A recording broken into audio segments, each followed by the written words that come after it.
รู้ทันเหตุการณ์กับตัวเลข7ตัว Wow. สวัสดีครับผมโจสโนวินนะครับวันนี้ก็กลับมาพบกันอีกครั้งใน EP 115งวดวันที่16พฤษภาคม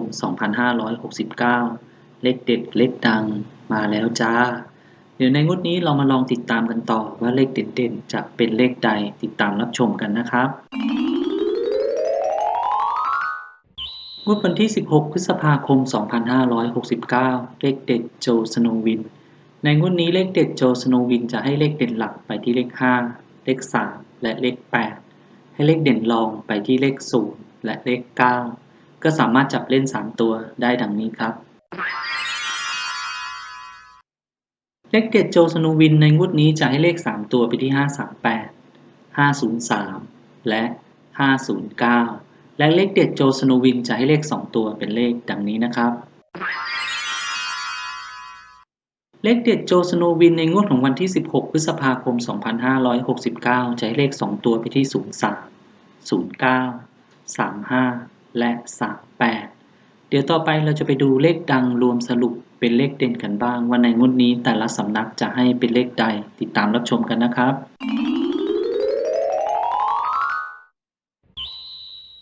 งวดวันที่16พฤษภาคม2569เลขดังรวมสรุปเป็นเลขเด่นในงวดนี้เราก็จะตามกันไปที่เจาะใจดวงหวังเจาะใจดวงหวังให้เลขเด่นไปที่เลข7และเลข5มาตัวค่าล้านเปอร์เซ็นต์ให้เลขเด่นไปที่เลข1และเลข2ปักหลัก10ล่างให้เลขเด่นไปที่เลข0เลข5และเลข9ม้าสีหมอกให้เด่นบนไปที่เลข4และเลข7ให้เด่นล่างไปที่เลข1และเลข5อาจารย์หนูให้เด่นบนไปที่เลข0และเลข6ให้เด่นล่างไปที่เลข3และเลข7เจ้าพ่อปากแดงให้เลขเด่นไปที่เลข5และให้เลขรองไปที่เลข9นกตาทิพย์ให้เลขเด่นไปที่เลข2เลขดังรวมสรุปเป็นเลขเด่นได้เลขดังนี้นะครับสรุปเลขดังรวมเป็นเลขเด่นในงวดนี้จะให้เลขเด่นไปที่เลข5เลข2และเลข7ก็สามารถจับเล่น3ตัวได้ดังนี้ครับ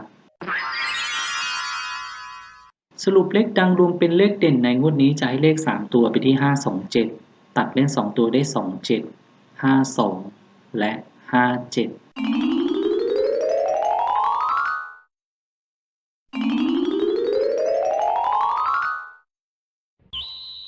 อัศจรรย์ความรักนี้อยู่แห่งไหน